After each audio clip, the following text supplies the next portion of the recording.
తూర్పుగోదావరి జిల్లాలో కౌంటింగ్ ఏర్పాట్లు కొనసాగుతున్నాయి. నన్నయ్య యూనివర్సిటీలో రాజమండ్రి పార్లమెంటుతో పాటు 7 అసెంబ్లీ నియోజకవర్గాల ఓట్లను లెక్కించబోతున్నారు. ఇక కట్టుదిట్టమైన భద్రత మధ్య కౌంటింగ్ జరగనుందన్నారు.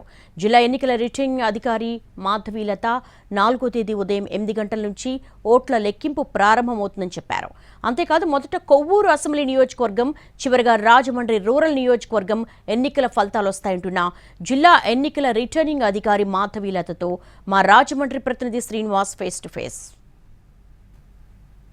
తూర్పుగోదావరి జిల్లాలోని రాజమండ్రి పార్లమెంటుతో పాటు పార్లమెంటు పరిధిలో ఉన్న 7 అసెంబ్లీ నియోజకవర్గాలకు సంబంధించి జూన్ 4వ తారీఖున జరగనున్న ఓట్ల లెక్కింపుకు ప్రత్యేక ఏర్పాట్లు చేయడం జరిగింది. అయితే ఎటువంటి ఏర్పాట్లు చేశారు ఏంటనేది మన దగ్గర జిల్లా రిటర్నింగ్ అధికారి, జిల్లా కలెక్టర్ మాధవీలత గారు ఉన్నారు. ఆవిడని అడిగి తెలుసుకుందాం.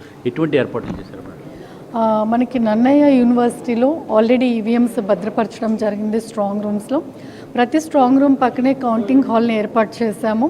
టోటల్గా మనకి 17 కౌంటింగ్ హాల్స్లో ఈవీఎం కౌంటింగ్ కానీ, పోస్టల్ బ్యాలెట్ కౌంటింగ్ కానీ అనేది జరుగుతుంది.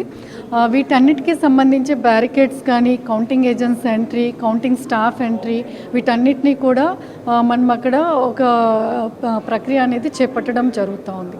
అయితే కౌంటింగ్ ఏజెంట్స్, స్టాఫ్, మీడియాకి తప్పితే ఇంకెవరు కూడా అన్ఆథరైజ్డ్ పర్సన్స్కి ఎంట్రీ లేకుండా చెక్కింగ్ అనేది 3 లెవెల్స్లో చెక్కింగ్ అనేది చేస్తున్నాము.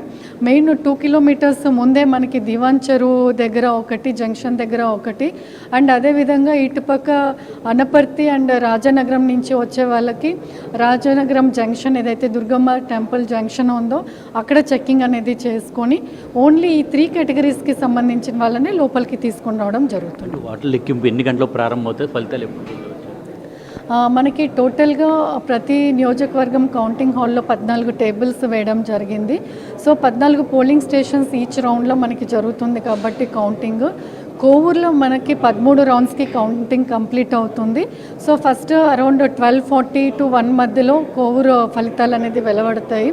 And next coming to the Rajahmundry రూరల్లో మనకి 20 రౌండ్స్ ఉన్నాయి కాబట్టి బై 2 o'clock అక్కడ మనకి కౌంటింగ్ అనేది కంప్లీట్ అవుతుంది. కాబట్టి ఈ రకంగా మనము రౌండ్స్ని బట్టి ఫలితాలు అనేది రిలీజ్ చేస్తూ జరుగుతుంది. అంటే ముందు పోస్టల్ బ్యాలెట్ ఓట్లు లెక్కింపిస్తారా? అంటే 8 o'clockకి పోస్టల్ బ్యాలెట్ కౌంటింగ్ జరుగుతుంది. సైమల్టేనియస్గా 8:30 నుంచి ఈవీఎం కౌంటింగ్ జరుగుతుంది. కాబట్టి ఈవీఎం కౌంటింగ్ అనేది మనకి ఇమ్మీడియట్గా రిజల్ట్ వస్తుంది. సో ప్రతి 15-20 నిమిషాలకి మనకి ఒక రౌండ్ రిజల్ట్ వస్తుంది. కాబట్టి మనకి ముందుగా ఈవీఎంస్ కౌంటింగ్ అనేది కంప్లీట్ అయిపోతుంది. మద్యం దుకాణాలు సీజ్ చేయడం కానీ, బాణాసంచా కేంద్రాలు సీజ్ చేయడం కానీ ఎటువంటి? మనకి ఈ రోజు నుంచే ఎగ్జిట్ పోల్ వస్తుంది. మనం ఒక వారం ముందు నుంచే ఎక్కడ కూడా క్రాకర్స్ షాప్స్ అన్నీ కూడా క్లోజ్ చేసాము. సేల్స్ అనేది బ్యాన్ చేయడం జరిగింది. అదేవిధంగా మనకి 3వ తారీఖు, 4వ తారీఖు అనేది డ్రై డేస్గా మనం డిక్లేర్ చేసాము. ఎక్కడ కూడా మద్యం దుకాణాలు అనేది ఓపెన్గా ఉండదు. అదేవిధంగా జూన్ 6 వరకు మనకి మోడల్ కోడ్ ఆఫ్ కండక్ట్ ఉంది. ఎవరికి కూడా ప్రొసెషన్స్కి కానీ, మీటింగ్స్కి కానీ, క్రాకర్స్ పేల్చడానికి కానీ ఎటువంటి పర్మిషన్ లేదు. కాబట్టి ఎవరు కూడా ఎటువంటి గెలుపుకి సంబంధించి కానీ, ఓటమికి సంబంధించి కానీ ప్రేరేపిత మనకి కామెంట్స్ ఇవ్వడానికి కూడా ఎక్కడ పర్మిషన్ లేదు. సోషల్ మీడియా పోస్ట్లో కానీ ఎక్కడ కూడా. సో వీటన్నిటిని కూడా బ్యాన్ చేయడం జరిగింది. అంటే కట్టుదిట్టమైన భద్రత ఏర్పాట్ల మధ్య ఇక్కడ 4వ తారీఖున ఓట్ల లెక్కింపు అనేది కార్యక్రమం జరుగుతుందని చెప్తున్నారు.